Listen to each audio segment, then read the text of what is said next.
brought to you by Palvi Agrico. आता शेतीसाठी जे काही लागणार ते घरपोच मिळणार, तेही मोबाईलच्या एका क्लिकवर.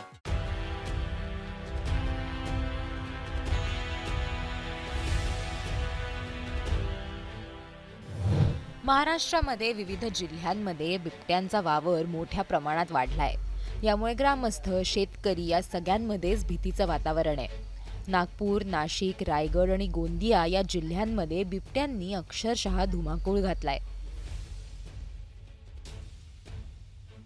आज भल्या पहाटे नागपूर शहरातल्या पारडी भागात बिबट्यानं अचानक काही नागरिकांवर हल्ला केल्याची धक्कादायक माहिती समोर आली. बिबट्याच्या हल्ल्यात 4 जण जखमी झाले. त्यांना तातडीनं रुग्णालयात दाखल करण्यात आलं आणि त्यांच्यावर उपचार सुरू करण्यात आले. या घटनेमुळे परिसरात तणावाचं वातावरण निर्माण झालं. कोणताही अनुचित प्रकार टाळण्यासाठी पोलिसांचा बंदोबस्त तैनात करण्यात आला. पारडी परिसरातील एका घरात बिबट शिरल्याचं लक्षात येताच भल्या सकाळी शहरात खळबळ उडाली होती. नागपूर वन विभागाच्या अखत्यारीत येणाऱ्या ट्रान्झिट ट्रीटमेंट सेंटरचं बचाव पथक घटनास्थळी पोहोचलं. लोकांनी परिसरात गर्दी केल्यामुळे रेस्क्यू ऑपरेशन राबवण्यात अडचणी येत होत्या. बिबट्यानं 4 जणांना आधीच जखमी केलं होतं.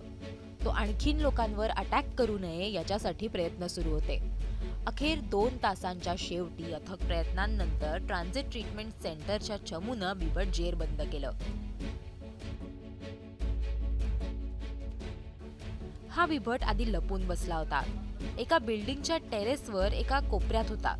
त्यानंतर रेस्क्यू टीमनं त्याला थोडंसं डिस्टर्ब केलं. तो बाहेर आला आणि त्यानंतर बेशुद्धीचं औषध असलेले डार्ट्स त्याला मारण्यात आले. यानंतरही बिबट्यानं उड्या मारण्याचा प्रयत्न केला,